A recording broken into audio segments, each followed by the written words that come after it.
एस्पिरंट्स, मी मिथुन भोसले आजच्या चालू घडामोडीच्या सेशनमध्ये तुमच्या सगळ्यांचं परत एकदा खूप खूप स्वागत करतो. सप्टेंबर महिन्यातला आज आपण एक नवीन टॉपिक सुरू करतोय, तो म्हणजे सामाजिक. सुरू करूया आजचं आपलं इंटरेस्टिंग लेक्चर. पहिली न्यूज अतिशय महत्त्वाची आहे. आगामी काळात तुमच्या ज्या काही परीक्षा वगैरे होतील तिथं या टॉपिकवरती प्रश्न विचारण्याची शक्यता थोडी जास्त म्हणजे 101% त्या ठिकाणी आहे. कारण एक पुतळा आहे, त्याचं नुकतंच अनावरण करण्यात आलेलं आहे. हा एक वेगळाच पुतळा आहे. बघा, याच्या अगोदर आपण समानतेचा पुतळा पाहिला होता, एक स्टॅच्यू ऑफ इक्वॅलिटी पाहिला होता, स्टॅच्यू ऑफ युनिटी पाहिला होता. हा जो पुतळा आहे तो स्टॅच्यू ऑफ वननेस आहे. म्हणजेच काय, एकतेचा पुतळा त्या ठिकाणी आहे. सो दोन्ही शब्द मी लिहिलेले आहेत, स्टॅच्यू ऑफ वननेस किंवा स्टॅच्यू ऑफ किंवा एकतेचा पुतळा, असं त्या ठिकाणी लक्षात ठेवायचं आहे. हा जो काय स्टॅच्यू ऑफ वननेस किंवा एकतेचा पुतळा आहे तो कोणत्या महामानवाचा आहे, तर तो आहे आदि शंकराचार्य. लक्षात ठेवा, आदि शंकराचार्यांचा जो काही पुतळा आहे त्याला एकतेचा पुतळा असं नाव देण्यात आलेलं आहे. ओके. ओंकारेश्वर, खांडवा जिल्ह्यामध्ये मध्य प्रदेश या ठिकाणी हा पुतळा उभा करण्यात आलेला आहे. शिवराज सिंग चौहान जे मध्य प्रदेशचे मुख्यमंत्री आहेत त्यांनी याचं अनावरण केलेलं आहे. 108 फूट उंचीचं आहे. आयोग एक्झॅक्टली तुम्हाला हा प्रश्न विचारू शकतो की जो काय आदि शंकराचार्यांचा एकतेचा पुतळा उभा करण्यात आलेला आहे तो किती उंचीचा आहे. 108 फूट. दुसरी महत्त्वाची गोष्ट, आपल्या महाराष्ट्रातील सोलापूर जिल्ह्यातील भगवान रामपुरे यांनी हा पुतळा बनवलेला आहे. म्हणजे जे शिल्पकार आहेत, 100 टन त्याचं त्या ठिकाणी वजन आहे. ओके. जसा आपण स्टॅच्यू ऑफ वननेस आदि शंकराचार्याचा पुतळा बघितला, तसा स्टॅच्यू ऑफ इक्वॅलिटी जो आहे तो रामानुजाचार्यांचा आहे. शमशाबाद या ठिकाणी 216 फूट उंची त्याची आहे. नंतर आपण स्टॅच्यू ऑफ युनिटी पण माहीत आहे, सरदार वल्लभभाई पटेलांचा पुतळा आहे. गुजरातमध्ये केवडिया जिल्ह्यामध्ये 182 मीटर उंचीचा आहे. फक्त हे ॲडिशनल माहिती मी दिलेली आहे, हे तुम्हाला माहीत आहे का म्हणून, कारण जर विचारलंच तर तुम्हाला माहिती असू द्यात. ओके. स्टॅच्यू ऑफ वननेस आदि शंकराचार्यांचा पुतळा त्या ठिकाणी आहे. ओके. येस. नंतर जी काही पाठ्यपुस्तकांची निर्मिती करणारी संस्था आहे त्याला आपण NCERT म्हणतो. ह्या NCERTला अभिमत म्हणजेच डीम्ड युनिव्हर्सिटीचा दर्जा त्या ठिकाणी देण्यात आलेला आहे. केंद्रीय शिक्षण मंत्री धर्मेंद्र प्रधान यांनी ही घोषणा केली. त्याला निमित्त होतं NCERTचा ह्यावर्षी 63वा स्थापना दिवस त्या ठिकाणी होता, म्हणून NCERTला अभिमत विद्यापीठाचा दर्जा त्या ठिकाणी देण्यात आलेला आहे. दुसरी महत्त्वाची गोष्ट, ही NCERT काय आहे हे तुम्हाला आयोग विचारू शकतं. NCERT म्हणजे काय, National Council for Educational Research and Training. Basically पाठ्यपुस्तकांचं काम यांच्याकडे असतं. 1961ला निर्मिती आहे, नवी दिल्ली स्थापना आहे, नवी दिल्ली इथं मुख्यालय आहे. केंद्रीय शिक्षण मंत्री ह्या NCERTचा अध्यक्ष असतो. सध्याला NCERTचे डायरेक्टर आहेत दिनेश प्रसाद सकलानी.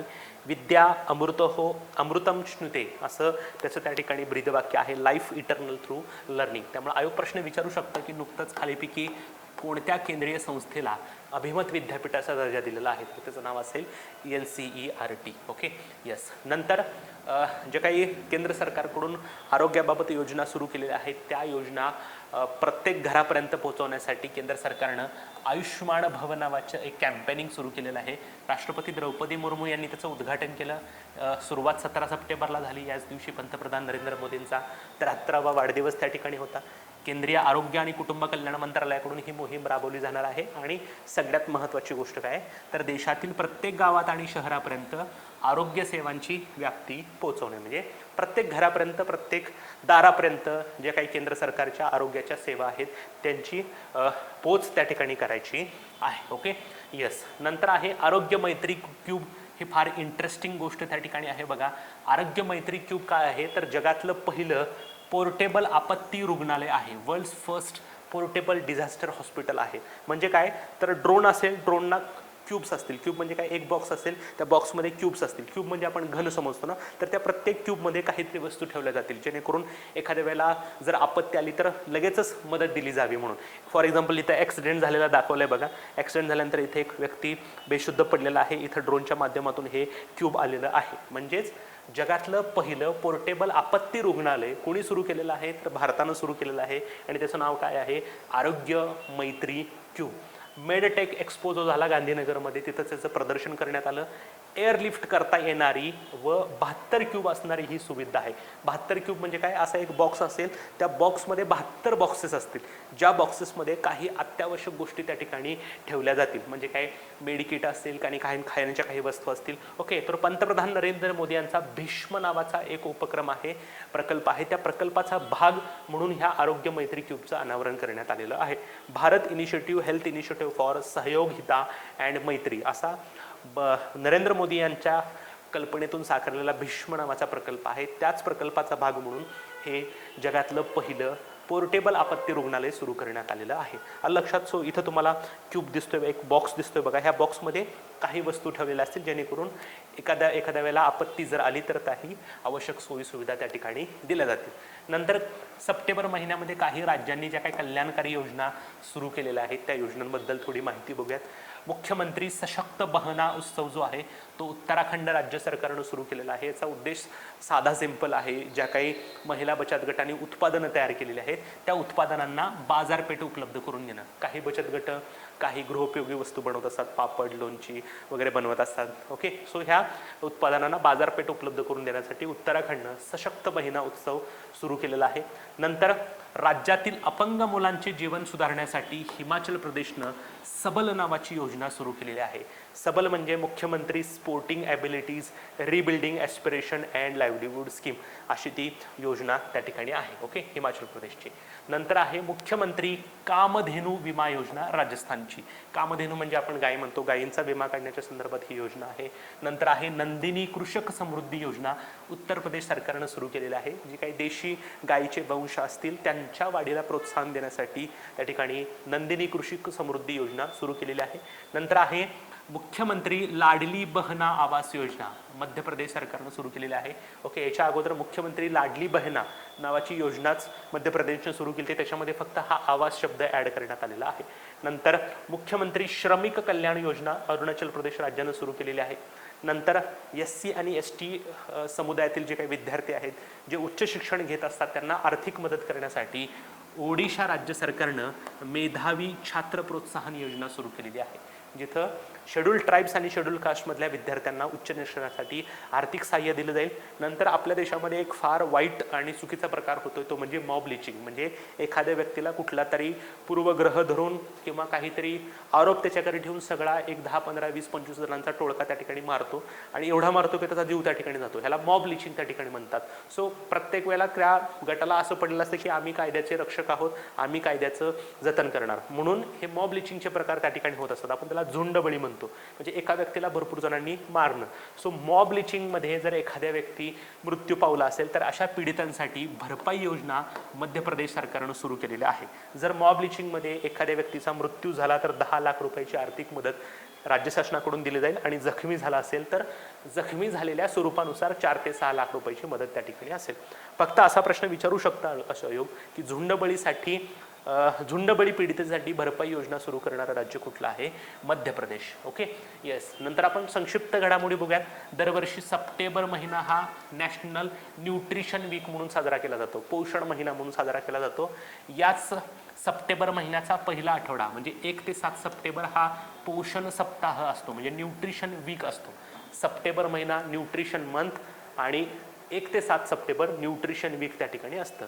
नंतर पोषण जागरूकता निर्देशांक म्हणजेच न्यूट्रिशन अवेअरनेस इंडेक्स जो आहे तो रिलीज केला, जिथं शहरी भागातील लोकांना न्यूट्रिशनबाबत किती अवेअरनेस आहे हे त्या ठिकाणी कॅल्क्युलेट करण्यात आलं. याच्यामध्ये पहिलं राज्य ठरलेलं आहे पंजाब, शेवटचं राज्य आहे गुजरात. आयोग प्रश्न विचारू शकता इथं की पोषण जागरूकता निर्देशांकानुसार पहिलं राज्य कुठलं आहे?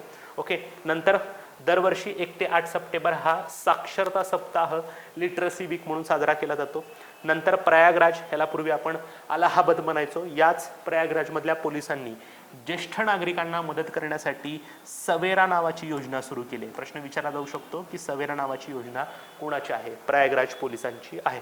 नंतर देशभरात जी काही न्यायालय आहे त्यांच्या न्यायालयामध्ये असलेली म्हणजे स्थापित असलेली, प्रलंबित असलेली आणि निकाली काढलेली जी काही प्रकरणं आहेत त्या सगळ्या प्रकरणांशी संबंधित जो काही डेटा, त्याची जो काही रिपॉझिटरी आहे त्याला राष्ट्रीय न्यायिक डेटा ग्रिड पोर्टल असं म्हटलं जाते आणि हा ई-कोर्ट प्रकल्पाचा भाग आहे. म्हणजे असं एक पोर्टल तयार करण्यात आलेलं आहे ज्या पोर्टलवरती सगळी इन्फॉर्मेशन असेल राज्यातल्या देशातल्या सर्व न्यायालयांमध्ये. जर आपलं जिल्हा सत्र न्यायालय असेल, उच्च न्यायालय असेल, सुप्रीम कोर्ट असेल, त्या सुप्रीम कोर्टामध्ये किती केसेस आहेत, किती प्रलंबित आहेत, किती निकाली काढलेले आहेत, याची सगळी इन्फॉर्मेशन ज्या पोर्टलवरती असणार आहे त्याला राष्ट्रीय न्यायिक डेटा ग्रिड पोर्टल, त्याला national judicial data grid portal असं देखील त्या ठिकाणी म्हटलं जातं. नंतर 10 सप्टेंबर हा दिवस आत्महत्या प्रतिबंध दिवस म्हणून साजरा केला जातो. ओके, या वर्षीची थीम आहे क्रिएटिंग होप थ्रू ॲक्शन्स. ॲक्शनच्या माध्यमातून थोड्या होप्स तयार करणं. ओके, जाता जाता सांगतो की आत्महत्या हा कुठल्याही गोष्टीला पर्याय नाही आहे.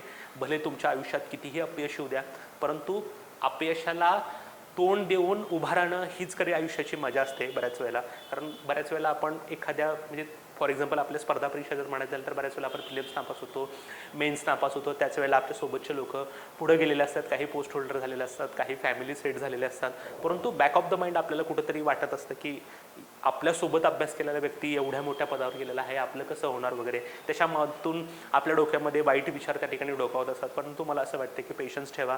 आज ना उद्या तुमच्या कष्टाला फळ मिळेल आणि लवकरात लवकर तुम्ही देखील सरकारी सेवेत जॉईन व्हाल. सो आत्महत्याचा डोक्यात विचार घेऊ नये ॲटलिस्ट. कारण मध्यंतरी मी तुम्हाला सांगणार पण आहे, कोटा नावाचं एक ठिकाण आहे राजस्थानमध्ये, तिथं मोठ्या प्रमाणात विद्यार्थी त्या ठिकाणी स्पर्धा जे काही 11वी-12वीची नंतर जे काही ॲडमिशन्स असतात, नीटची वगैरे प्रिपरेशन करण्यासाठी येत असतात. तिथं बऱ्याच मुलांनी आत्महत्या केल्यामुळे कोटा नावाचं ठिकाण चर्चेत होतं. ओके, सो चांगली गोष्ट नाही आहे. 28 सप्टेंबर हा दिवस जागतिक सुरक्षित गर्भपात दिवस म्हणून त्या ठिकाणी साजरा केला जातो. नंतर आधार लिंक्ड जन्म नोंदणी सुरू करणारं ईशान्येकडचं पहिलं राज्य. ओके, ते कुठलं आहे?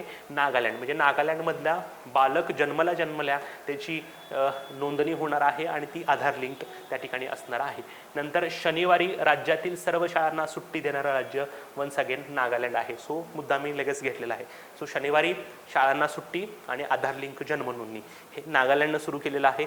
नंतर व्हिडिओ कॉन्फरन्सिंगच्या माध्यमातून ग्रामीण आणि समाजातील जे काही उपेक्षित लोक आहेत त्यांना मोफत कायदेशीर मदत पुरवण्यासाठी एक उपक्रम सुरू करण्यात आलेला आहे, टेली लॉ. लक्षात ठेवा, टेली म्हणजे टेलिकम्युनिकेशन म्हणजे दुरुस्त. कारण बऱ्याच वेळेला काही जिल्ह्याच्या ठिकाणी, काही तालुक्याच्या ठिकाणी, राजधानीच्या ठिकाणी जाऊन लोकांना न्याय मागणं शक्य होत नाही. तो अशा वेळेला घर बसल्या त्यांना व्हिडिओ कॉन्फरन्सिंगच्या माध्यमातून कायदेशीर मदत त्या ठिकाणी पुरवली जाईल आणि त्याला टेली लॉ असं म्हटलेलं आहे. नंतर जगातला सर्वात उंच नटराजाचा पुतळा जो आहे तो भारत मंडपम या ठिकाणी उभा करण्यात आलेला आहे.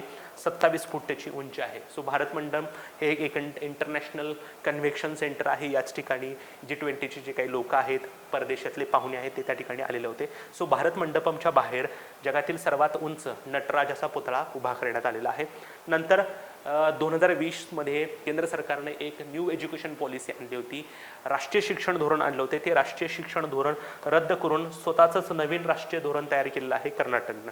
कर्नाटक म्हणतंय की आम्हाला हे राष्ट्रीय शिक्षण धोरण मान्य नाही आहे, आम्ही स्वतःचं एक नवीन शैक्षणिक धोरण त्या ठिकाणी आणू. ओके, नंतर ज्या विद्यार्थ्यांनी आपलं 11वी-12वी पर्यंतचं शिक्षण म्हणजे पहिली ते 11वी-12वी पर्यंतचं शिक्षण हे शालेय शिक्षण सरकारी शाळेतून केलेलं आहे, त्यांना वैद्यकीय शिक्षणामध्ये 10% आरक्षण देण्याचा निर्णय घेतलेला आहे. जर एखाद्या मुलानं सरकारी शाळेमधून आपलं ग्रॅज्युएशन किंवा सरकारी शाळेतून आपलं शिक्षण पूर्ण केलं असेल आणि तो भविष्यामध्ये मेडिकलमध्ये जाणार असेल तर त्यांना 10% रिझर्वेशन असेल.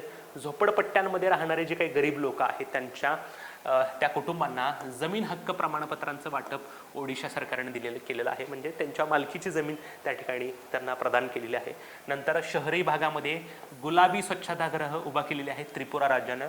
कारण बऱ्याच वेळेला जेव्हा महिला शहराच्या ठिकाणी येतात तेव्हा त्यांना वॉशरूमला जायला जागा उपलब्ध नसते, तर त्यांच्यासाठी गुलाबी स्वच्छतागृह उपलब्ध करून दिलेले आहेत. नंतर महिला बचत गटांद्वारे चालवला जाणारा देशातील पहिला टोल प्लाझा मध्य प्रदेशमध्ये येणार आहे. म्हणजे टोल प्लाझावर काम करणाऱ्या सगळ्या जे काही कर्मचारी असतील ते महिला त्या ठिकाणी असतील. नंतर देशातलं पहिलं मंदिर संग्रहालय जे आहे ते अयोध्या उत्तर प्रदेशमध्ये उभारलं जाणार आहे. नंतर तृतीयपंथी समुदायाला ओबीसी दर्जा दिलाय आणि त्यांना दरमहा 1000 रुपयाचं पेन्शन घेण्याचा निर्णय घेतलेला आहे झारखंडनं. आणि फार मोठा एक सोशल इन्क्लुजन निर्णय आहे. कारण बऱ्याच वेळेला तृतीयपंथ्यांना समाजामध्ये समावेश करून घ्यायला लोकांचा विरोध त्या ठिकाणी असतो. याच वेळेला तृतीयपंथ्यांना ओबीसीचा दर्जा दिलाय, प्लस त्यांना दरमहा 1000 रुपयाचं पेन्शन देण्याचा निर्णय झारखंडनं घेतलेला आहे. नंतर याच तृतीयपंथीयांसाठी देशातील पहिला बाह्य रुग्ण विभाग म्हणजे आपण त्याला ट्रान्सजेंडर ओपीडी म्हणू शकतो, RML नावाचं हॉस्पिटल आहे दिल्लीमध्ये, तिथं सुरू करण्यात आलेलं आहे. ओके, नंतर 7वा दिव्य कला मेळा वाराणसीमध्ये आयोजित करण्यात आला होता. इथं जे काही दिव्यांग लोक आहेत त्यांनी जी काही उत्पादनं बनवलेली असतात त्यांचं प्रदर्शन या ठिकाणी ठेवलेलं असतं. नंतर मी तुम्हाला सांगितल्याप्रमाणे मध्यंतरी विद्यार्थ्यांच्या आत्महत्येमुळे चर्चेत असलेलं शहर कोटा या ठिकाणी आत्महत्या केली, राजस्थानमधलं ठिकाण आहे. बरेच 11वी 12वी नंतर किंवा 10वी नंतर विद्यार्थी पुढच्या उच्च शिक्षणामध्ये प्रवेश घेण्यासाठी ज्या काही परीक्षा आहेत, नीट असेल, गेट असेल, त्याची तयारी करण्यासाठी येतात. बऱ्याच वेळेला त्यांच्यावर एवढं प्रेशर असतं की त्यांना हे प्रेशर सहन होत नाही आणि त्याच्यामुळं आत्महत्यामध्ये हे पर्यंत हे जातं. सो कोटा नावाचं ठिकाण मध्यंतरी विद्यार्थ्यांच्या आत्महत्येमुळं चर्चेत होतं. स्वच्छता ही सेवा नावाचा 15 सप्टेंबर ते 2 ऑक्टोबर या काळामध्ये साजरा करण्यात आला. नुआखाई नावाचा महोत्सव ओडिशा राज्यामध्ये साजरा करण्यात येतो. तामिळनाडू हे मंदिरांसाठी प्रसिद्ध असलेलं राज्य आहे. तिथं मंदिरांमध्ये पहिल्या महिला पुजारी भेटलेल्या आहेत. म्हणजे देवाच्या संदर्भात जी काही कामं असतील ती पुरुष पुजारीच करत असतात, परंतु इथं महिला पुजाऱ्यांची नियुक्ती झालेली आहे. कृष्णवेन्नी, एस रम्या आणि एन रंजिता या ठिकाणी काय करणार आहेत, महिला पुजारी म्हणून त्या ठिकाणी काम करणार आहेत. नंतर आसाम राज्य सरकारनं स्वच्छ जिल्हा क्रमवारी सुरू केलेली आहे. त्याचं नाव आहे मोदी. मोदी म्हणजे मोस्ट आउटस्टँडिंग डिस्ट्रिक्ट इनिशिएटिव्ह, म्हणजे जी जिल्हे स्वच्छतेच्या बाबतीत चांगली परफॉर्मन्स देतील त्यांच्यासाठी ही क्रमवारी असेल. सो आसाम राज्यानं ही सुरू केलेली आहे. नंतर आसाम राज्यानंच एक समिती स्थापन केलेली आहे. या समितीला जबाबदारी काय दिलेली आहे, बहुपत्नीत्व विरोधी कायदा तयार करा. कारण बऱ्याच वेळेला आपल्या देशामध्ये एक आणि अनेक पत्नी त्या ठिकाणी केल्या जातात. सो बहुपत्नी विरोधी कायद्याचा मसुदा तयार करण्यासाठी आसाम राज्यानं समिती स्थापन केलेली आहे. नंतर जे काही अंडर ट्रायल कैदी असतात, बऱ्याच वेळेला ते पॅरोलवरती वगैरे बाहेर असतात आणि हे देश सोडून किंवा राज्य सोडून, जिल्हा सोडून दुसरीकडे जाण्याची शक्यता असते. म्हणून त्यांच्यावर वॉच ठेवण्यासाठी GPS सक्षम मॉनिटरिंगचा प्रस्ताव त्या ठिकाणी ओडिशा राज्यानं ठेवलेला आहे. म्हणजे त्यांच्या अँकलवरती, म्हणजे घोट्यावरती असं एक मशीन असेल, ज्या मशीनमध्ये GPS ट्रॅकिंग लावलं जाईल. म्हणजे ते कुठं आहेत सध्याला हे ट्रॅक ठिकाणी केलं जाईल. सो अंडर ट्रायल कैद्यांसाठी GPS सक्षम मॉनिटरिंगचा प्रस्ताव ओडिशा राज्यानं ठेवलेला आहे. नंतर तामिळनाडू या राज्यानं विद्यार्थ्यांना मोफत नाश्ता योजना सुरू केली होती आणि आता तेलंगणा राज्यानं देखील विद्यार्थ्यांसाठी मोफत नाश्ता योजना सुरू केलेली आहे. म्हणजे विद्यार्थ्यांना या ठिकाणी शाळेमध्ये जसं मिड डे मील असतं, मध्यान्ह भोजन असतं, तसं आता नाश्ता देखील असणार आहे तेलंगणा आणि तामिळनाडूमध्ये. ओके. नंतर मालवीय नावाचं एक मिशन त्या ठिकाणी केंद्रीय शिक्षण मंत्रालयानं सुरू केलेलं आहे. इथं काय केलं जाणार आहे तर शिक्षकांना प्रशिक्षण त्या ठिकाणी दिलं जाणार आहे. सो मालवीय मिशन कोणासाठी आहे तर शिक्षकांना ट्रेनिंग देण्याच्या संदर्भात आहे आणि हा विद्यापीठ अनुदान आयोगाचा कार्यक्रम आहे, UGCनं सुरू केलेला आहे. मालवीय मिशन UGCचं आहे. कशासाठी? टीचर्स ट्रेनिंगसाठी. ओके. येस. चलो, आता नेहमीप्रमाणे आपण क्विक रिव्हिजन करूयात. बघूयात आपण काय काय महत्त्वाचे टॉपिक त्या ठिकाणी बघितलेले आहेत. पहिल्यांदा आपण बघितला स्टॅच्यू ऑफ वननेस, आदि शंकराचार्यांचा पुतळा आहे. ओंकारेश्वर मध्य प्रदेशमध्ये 108 फूट उंचीचा आहे, 100 टन वजन आहे. भगवान रामपुरे यांनी त्याची निर्मिती केलेली आहे. स्टॅच्यू ऑफ इक्वॅलिटी रामानुजाचार्यांचा पुतळा शमशाबाद इथं आहे, 216 फूट उंचीचा. Statue of unity Vallabhbhai Patel यांचा केवडियामध्ये गुजरात इथं 182 फूट मीटर उंचीचा आहे. NCERTला अभिमत विद्यापीठाचा दर्जा दिलेला आहे. 1961 मध्ये स्थापना झाली. नवी दिल्ली इथं मुख्यालय आहे. शिक्षण मंत्री हे त्याचे अध्यक्ष असतात. दिनेश प्रसाद हे सध्याला डायरेक्टर आहेत. ओके. बेसिकली पाठ्यपुस्तकांच्या निर्मितीचं काम NCERTकडे असतं. नंतर जे काही आरोग्य सेवा आहेत त्या आरोग्य सेवांची व्याप्ती प्रत्येक गावात आणि शहरापर्यंत पोहोचवण्यासाठी राष्ट्रपती द्रौपदी मुर्मू यांच्या हस्ते आयुष्मान भव मोहिमेची उद्घाटन त्या ठिकाणी करण्यात आलं. तारीख होती 17 सप्टेंबर. हाच दिवस नरेंद्र मोदी यांचा वाढदिवस त्या ठिकाणी आहे. नंतर जगातील पहिलं पोर्टेबल आपत्ती रुग्णालय जे आहे ते भारतामध्ये सुरू करण्यात आलेलं आहे. त्याचं नाव आहे आरोग्य मैत्री कूप. गांधीनगर इथं जो काही एक्सपो झाला तिथं त्याचं आयोजन करण्यात आलं. पंतप्रधान नरेंद्र मोदी यांच्या भीष्म नावाच्या प्रकल्पाचा हा त्या ठिकाणी भाग आहे. नंतर सशक्त बहना उत्सव योजना उत्तराखंडची आहे. अपंग मुलांचे जीवन सुधारण्यासाठी हिमाचल प्रदेशनं सबल नावाची योजना त्या ठिकाणी सुरू केलेली आहे. कामधुनी योजना राजस्थानची आहे. नंदिनी कृषक समृद्धी योजना उत्तर प्रदेशची आहे. लाडली बहना आवास योजना मध्य प्रदेशची आहे. श्रमिक कल्याण अरुणाचल प्रदेश. SC ST मुलांना उच्च शिक्षणासाठी आर्थिक सहाय्य करण्यासाठी मेधावी छात्र योजना आहे.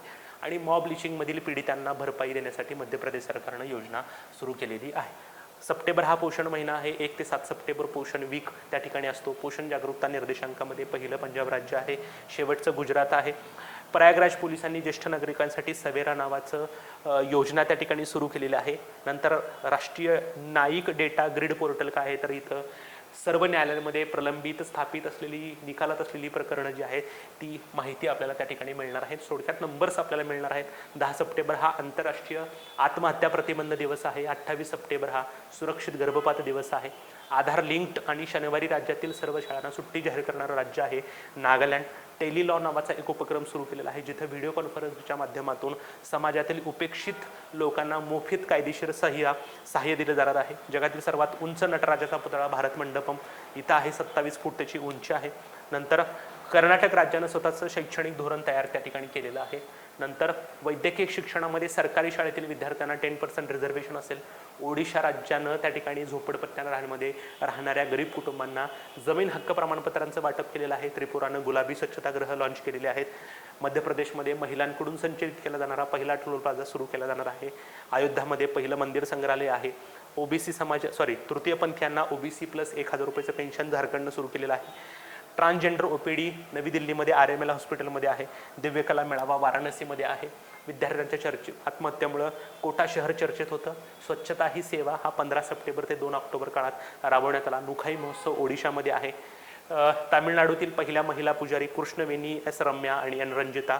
नंतर मोदी नावाची स्वच्छ जिल्हा क्रमवारी आसामनं सुरू केलेली आहे. आसाम राज्यानं बहुपत्नीते विरोधी कायद्याचा मसुदा तयार करण्यासाठी समिती स्थापन केलेली आहे. अंडर ट्रायल कायद्यांसाठी GPS चा प्रस्ताव ओडिशा राज्यानं त्या ठिकाणी ठेवलेला आहे.